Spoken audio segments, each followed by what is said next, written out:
Revelations 3, 20 through 22. We're going to keep that in mind. So when we deal with hearing, we are talking about, well, I could came from different areas of hearing, a lot of different, like the sound of the trumpet, the voice of God, and how his voice can mean many things like discipline, chastisement, love, happiness, joy, and excitement. It all deals with God's voice, so we're going to talk about that instead of the trumpet. I've been dealing with that over the weekend, thinking about it. And so when we talk about hearing, like we just experienced earlier today, we got to get into worship, and we have to get our minds situated. Amen. Sometimes he'll just talk to you when you least expect it, and it can be scary, but I know it'll be all right because it's just God. Amen. It comes in peacefully. It doesn't come in just like chaos.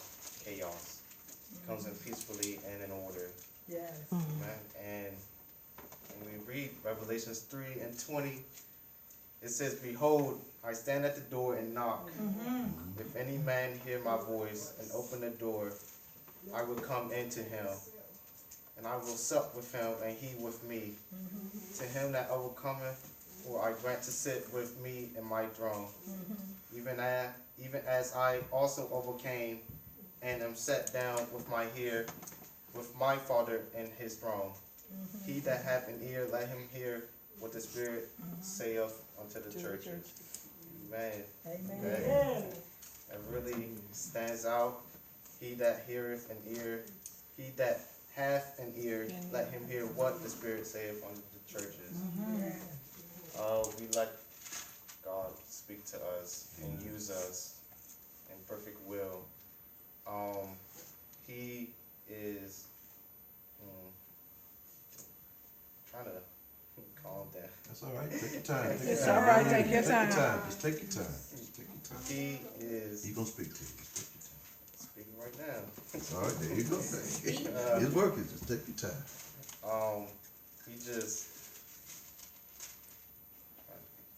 Just speak his word. Just speak his word. it's just that God speaks to us personally. Everybody have heard his voice. Am I correct? It takes time to hear his voice.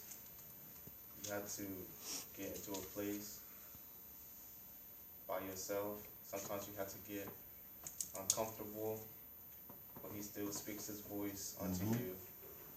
And when you think about that, about Moses, when the people of the Israelites was only questioning Moses why God only speaking to him and not them. Well, you already said it earlier how God told Moses to purge the Israelites before they can come unto him.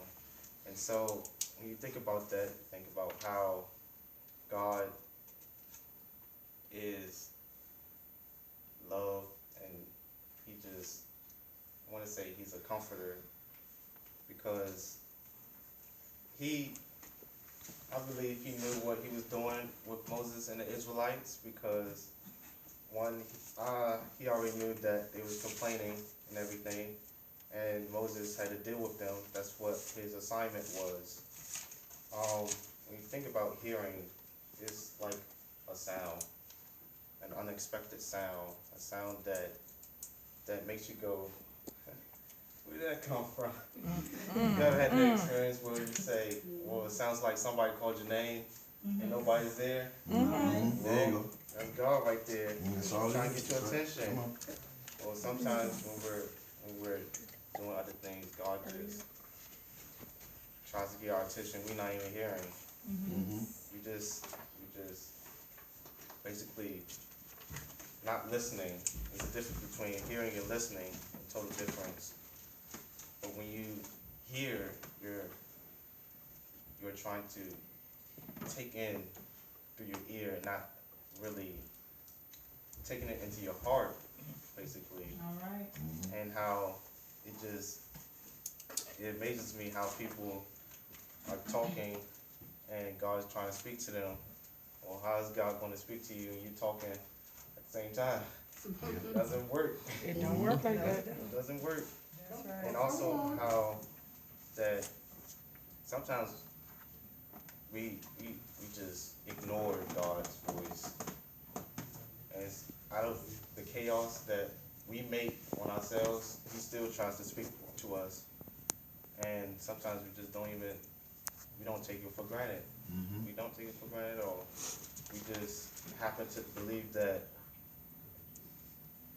everything is not going to help and your situation isn't going to be fixed. But sometimes God is trying to get your attention, even through He can get your attention through a little kid or a book. Just open a book, just read one scripture, and say, "The Lord is my shepherd, I shall not want." That can be your scripture for the day. Amen. Amen. Amen. It just deals with hearing. I know it takes, as prophets, it is good practice to hear, because hearing is very important through prophecy. You have to hear what God is saying. And you don't want to give out the wrong information. You don't want to get into self That's right. at all. So you might want to watch out, because it is a spirit. And also how I want to wrap this up with my last point. In 1 Corinthians chapter 13, verse 11, when it says, "When I was a child, I spake as a child. I understood as a child, and I thought as a child. But when I became a man, I put away childish things." So it all comes together. Just put away your situation and let God speak to you, because He will work it out. He will. Always. Amen.